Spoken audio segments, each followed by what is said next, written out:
Janasena party కోసం రంగంలోకి Telangana BJP. Janasena party అధ్యక్షులు పవన్ కళ్యాణ్ గారు తెలంగాణలో ఏదైతే సభ నిర్వహించవద్దు, ప్రెస్ మీట్ కూడా పెట్టొద్దని కాంగ్రెస్ పార్టీ అటాక్ చేస్తూ ఉంది. ఈ సందర్భంలో ఇటు బీజేపీ నేతలు కూడా స్పందిస్తూ ఉన్నారు. పవన్ కళ్యాణ్ ఇక్కడ సభ పెడితే తప్పేంటి, ప్రజాస్వామ్యం తెలుసా కాంగ్రెస్ నేతలకి, అసలు సభ పెడతామంటే మీరు అంగీకరించకపోవడానికి గల కారణాలు ఏంటి, ఇవి కాంగ్రెస్ నేతలు చెప్పాల్సిందే అంటూ ఇటు బీజేపీ నేతలు స్పందిస్తూ ఉన్నారు. నిన్న చూసాం, తెలంగాణ ఆవిర్భావ సందర్భంగా జనసేన అధ్యక్షులు ఆంధ్రప్రదేశ్ డిప్యూటీ సీఎం పవన్ కళ్యాణ్ గారు తెలంగాణలో ఏదైతే ఒక కొత్త తరానికి తీసుకొని రావాలి, జనసేన మరింత ముందుకు తీసుకొని రావాలని సంకల్ప సభ పెట్టడానికి ఇటు తెలంగాణ ప్రభుత్వాన్ని అనుమతి కోరారు. అయితే తెలంగాణ ప్రభుత్వం కొన్ని కారణాల వల్ల మరి వాళ్ళ సభకి అనుమతి ఇవ్వలేదు.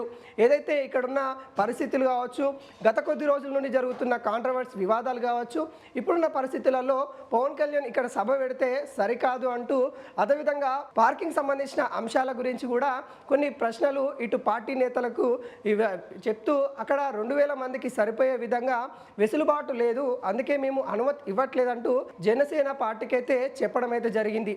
ఈ నేపథ్యంలో కాంగ్రెస్ పార్టీ నేతలందరూ కూడా, ఆ నేతలు కూడా చాలా వరకు విమర్శల వర్షం జనసేన పైన గుప్పించారు. అయినా కానీ జనసేన అధ్యక్షుడు పవన్ కళ్యాణ్ ఇటు వాళ్ళ సొంత ఇంటి దగ్గరనే ప్రెస్ మీట్ పెట్టడం జరిగింది. ఆ సందర్భంగా తెలంగాణ గవర్నమెంట్ గురించి కావచ్చు, తెలంగాణ గురించి, తెలంగాణ ఆవిర్భావం గురించి గతంలో తను చేసిన వ్యాఖ్యలు ఏవైతే ఉన్నాయో వాటన్నిటి కూడా సమాధానం చెప్పిన విషయం కూడా మనం చూస్తాం. అయితే తెలంగాణలో ఇటు బీజేపీ నేతలు కూడా ఇప్పుడు స్పందించడము అనేక ఊహాగానాలకి ఇప్పుడు తెరదీస్తూ ఉంది. ఎందుకంటే ఇటు ఆంధ్రప్రదేశ్లో కూడా మనం చూస్తూ ఉన్నాము, అక్కడ జనసేన, బీజేపీ, టీడీపీ 3 పార్టీలు కూడా ఒక కూటమిగా ఏర్పడి అక్కడ ప్రభుత్వం ఏర్పరిచిన విషయం మనం చూసాం. అదే కూటమి తెలంగాణకి వస్తుందా అంటే అవుననే సమాధానం బలంగా వినిపిస్తూ ఉంది.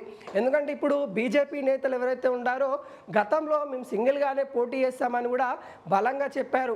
అయితే జనసేన పైన వస్తున్న ఏవైతే వివాదాలు ఏవైతే ఉంటాయో వాటిపైన ఇప్పుడు బీజేపీ నేతలు స్పందించడం కూటమికి ససేమీర అనే విధంగానే కనిపిస్తూ ఉంది.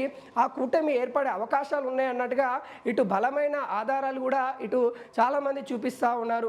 ప్రధానంగా తెలంగాణలో జనసేన, బీజేపీ, టీడీపీ ఈ 3 కూటములయ్యి వచ్చే జిహెచ్ఎంసీ ఎన్నికలలో పోటీ చేయాలని ఆలోచనలో ఉన్నట్టుగా తెలుస్తూ ఉంది. దానికి సంబంధించి కూడా కీలక సమీక్షలు అయితే ఇటు 3 పార్టీల నేతలు కూడా చేస్తూ ఉన్నారు. అయితే తెలంగాణ బీజేపీ నేతలు మాత్రం మేము ఎవరితోని కలవమని ముందు నుండి చెప్పుకుంటూ వస్తూ ఉన్నారు. కానీ కొన్ని పరిణామాలు చూస్తే మాత్రం వాళ్ళు కూడా కలిసి నడవడానికి ముందుకొచ్చే అవకాశాలు ఉన్నాయన్నట్టుగా తెలుస్తూ ఉంది. అయితే ఇప్పుడు తెలంగాణ బీజేపీ అధ్యక్షులు రామచంద్రరావు కావచ్చు, కీలకంగా వివరిస్తూ ఉన్న ఇటు ఎంపీలు కావచ్చు, వాళ్ళందరూ కూడా స్పందిస్తూ ఉన్నారు.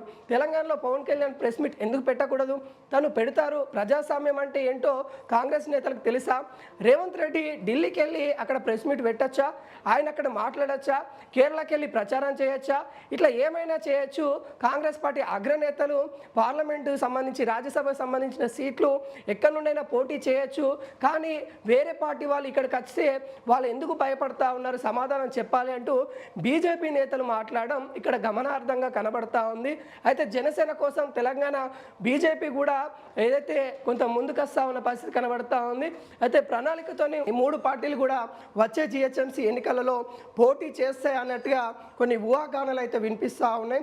ఒకవేళ ఇదే కనుక జరిగితే వచ్చే జిహెచ్ఎంసీ ఎన్నికలలో బీజేపీకి ప్లస్ అవుతుందా, మైనస్ అవుతుందా అనేది కూడా చాలామంది విశ్లేషిస్తూ ఉన్నారు. ప్రధానంగా బీజేపీకి తెలంగాణలో, ముఖ్యంగా హైదరాబాద్లో కొంత పట్టు ఉందని కూడా చెప్పవచ్చు. ఎందుకంటే గతంలో కొన్ని స్థానాల తేడాతోనే ఇక్కడ మేయర్ సీట్ని కోల్పోయిన నేపథ్యం కూడా చూసాం.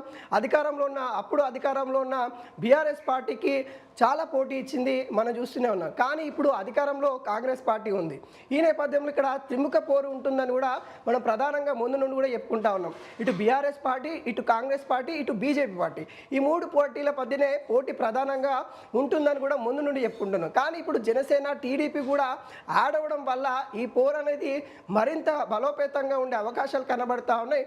ముఖ్యంగా ఈ 3 పార్టీలు ఏదైతే కూటమిగా ఏర్పడి వస్తే మాత్రం ఓట్లు చీలే అవకాశాలు బలంగా ఉన్నాయి ఉన్నాయి అన్నట్టుగా గెలుపు ఓటములు అనేవి కూడా చాలా అంటే ఊహించని విధంగా వచ్చే అవకాశాలు ఉన్నట్టుగా తెలుస్తూ ఉన్నాయి. ఒకవేళ అదే జరిగితే మాత్రం తెలంగాణలో కొత్త రాజకీయ ఒడివళ్ళకి దారితీసే అవకాశాలు అయితే కనబడతా ఉన్నాయి. మరి చూడాలి మరి తెలంగాణ రాజకీయాలు ఏ విధంగా ఉండబోతా ఉన్నాయి.